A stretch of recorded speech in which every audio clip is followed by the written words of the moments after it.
अभी हम समझेंगे एप्लीकेशन ऑफ इलेक्ट्रोलिसिस।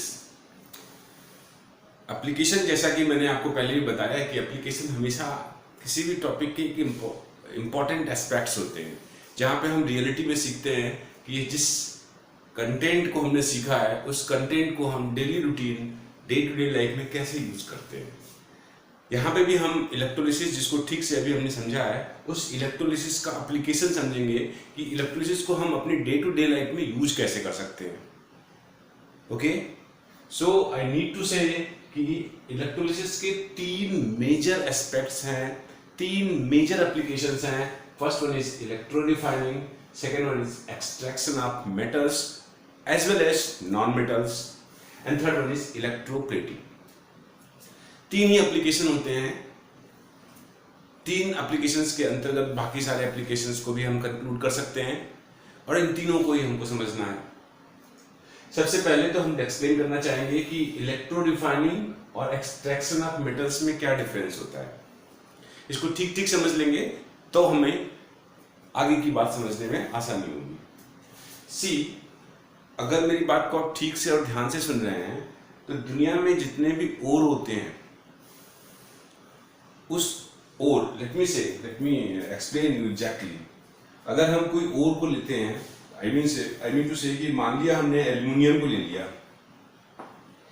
Al2O3 को हमने ले लिया, या किसी और इजी टॉपिक को ले लेते हैं, लेट मी से हमने FeO ले लिया।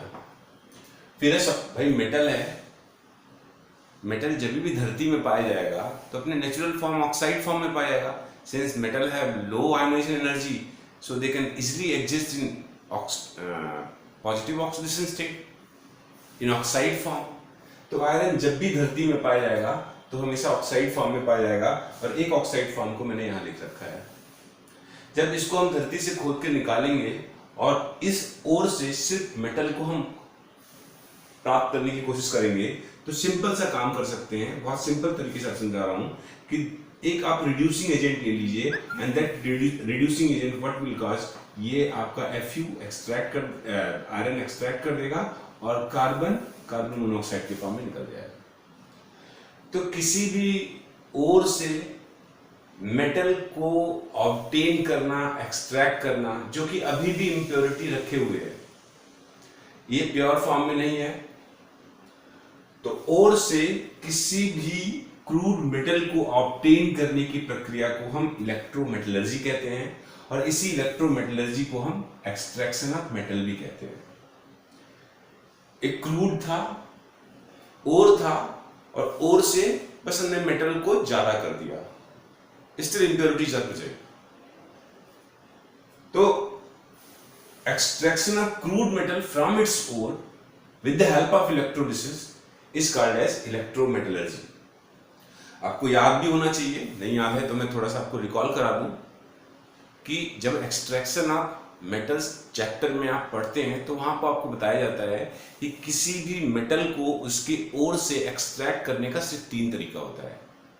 फर्स्ट, अगर आप किसी भी मेटल को उसके ओर से ऑब्टेन करना चाहते हैं, any metal can be extracted from its ore only by three methods: electrometallurgy, hydrometallurgy and pyrometallurgy.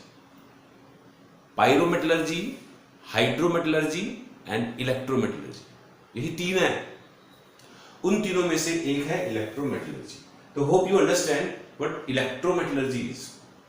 The process of obtaining crude metals from its ore is called electrometallurgy और एक्सट्रैक्शन ऑफ मेटल। और example भी मैं बताता हूं, जैसे MgCl2, magnesium हमेशा धरती में MgCl2 के फॉर्म में रहेगा, और इस ओर से अगर आपको मैग्नीशियम बनाना है तो उसको हम बोलेंगे इलेक्ट्रोमेटलर्जी। अगर कैल्शियम की बात करें तो कैल्शियम धरती में कैल्शियम क्लोराइड के फॉर्म में रहता है, और अगर कैल्शियम मेटल बनाना है that is called as electrometallurgy.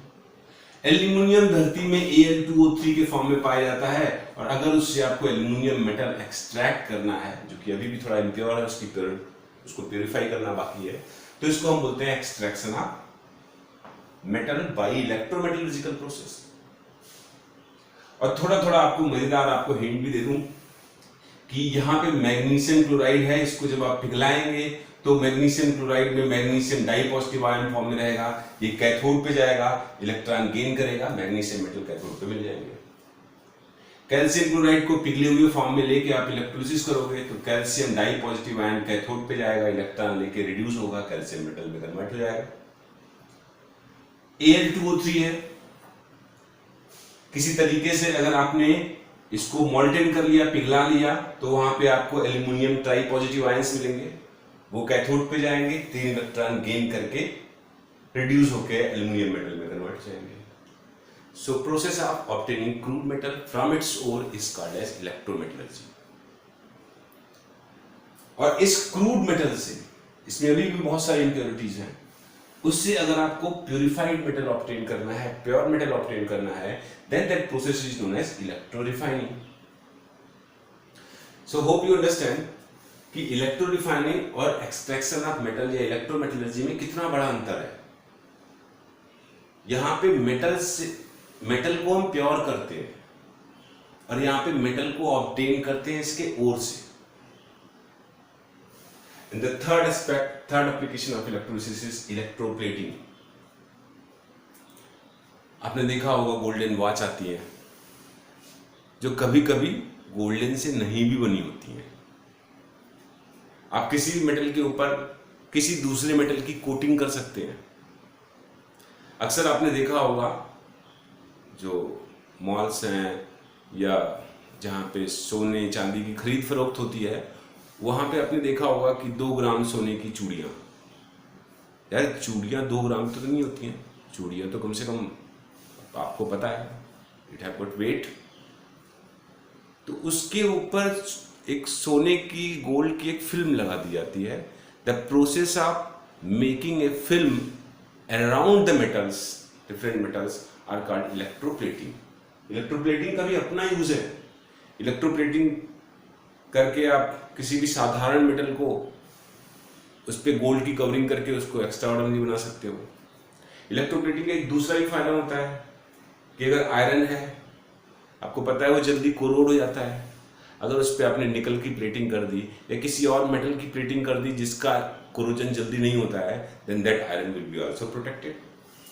This electroplating is always used to form a film around the metal. ये 3 एप्लीकेशंस हैं। इनको हम एक एक करके 1 by 1 डिस्कस करते हैं। First of all will discuss with the electro refining. Electro refining का मतलब है, हम सीखने जा रहे हैं कि रिफाइनिंग ऑफ कॉपर, मेटल। मैं यहां पे आपको एक रेफरेंस दे रहा हूं।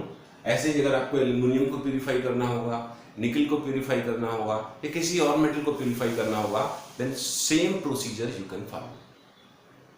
This is the referral learning.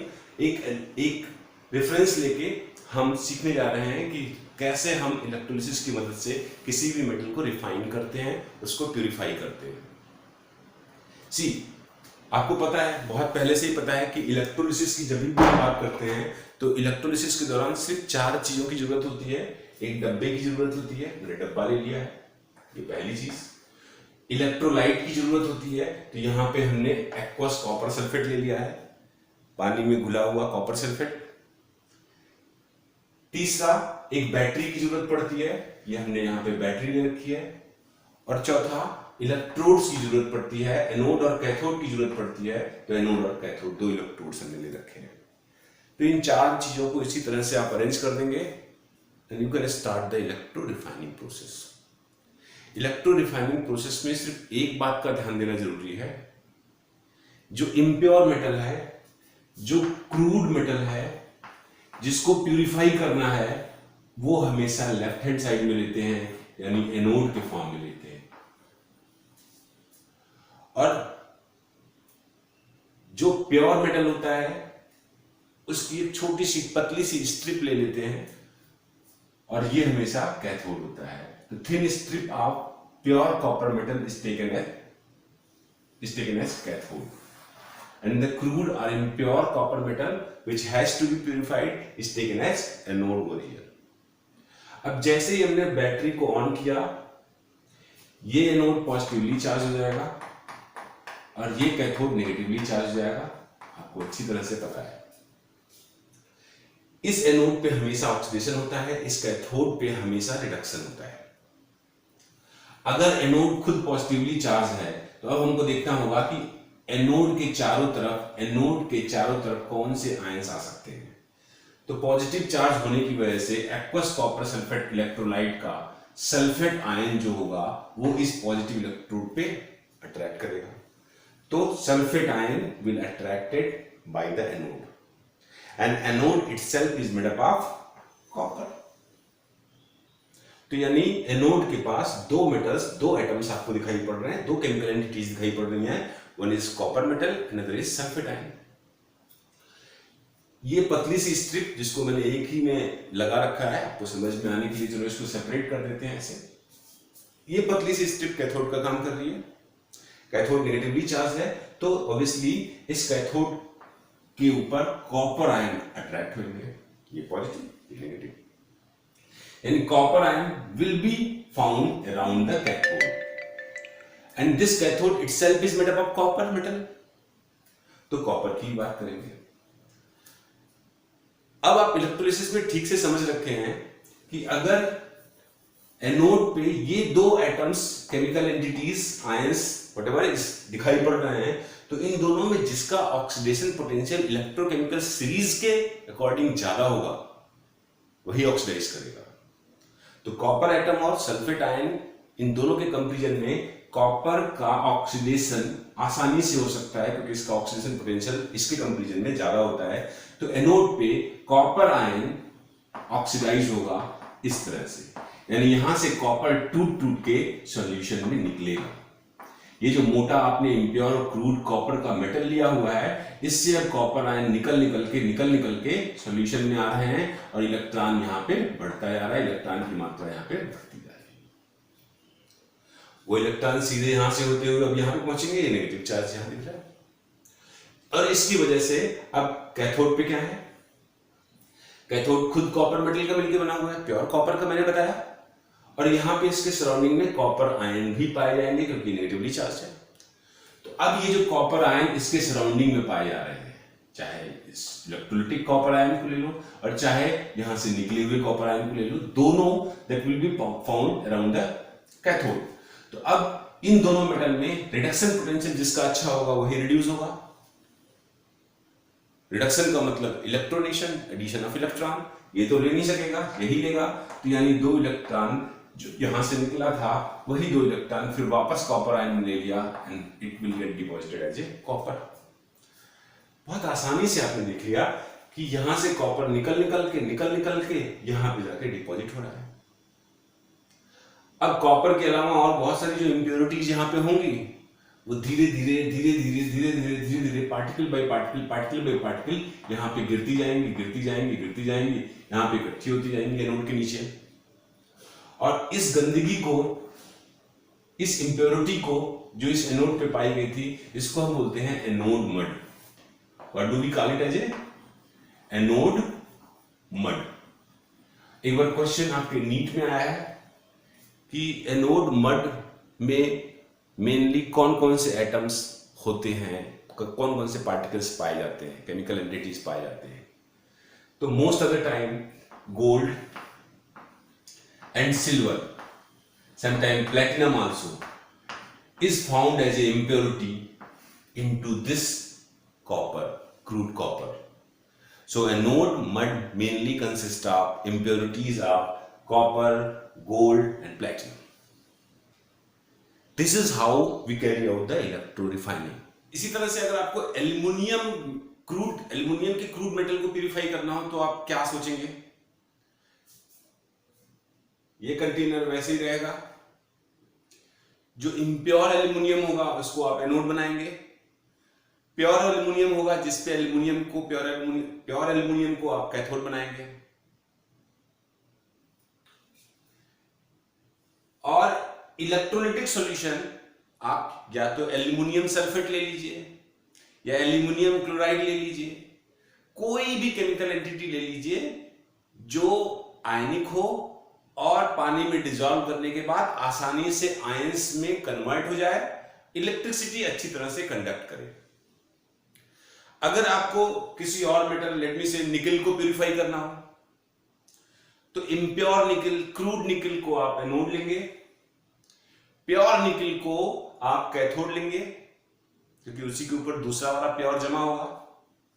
और जो इलेक्ट्रोलाइटिक सॉल्यूशन होगा वो निकल सल्फेट का ले लीजिए, या कोई और भी इलेक्ट्रोलाइट आपके समझ में आता हो तो ले लीजिए, बशर्ते वो इलेक्ट्रिसिटी अच्छी तरह से कंडक्ट करे, पानी में डिसॉल्व होने के बाद अच्छी तरह से अपने आयंस को फर्निश करे। तो hope you understand about this electro refining. Now we'll start with the another one, that is extraction of metal, non-metal into separate topic. Thank you. This is Praveen signing out until we meet again.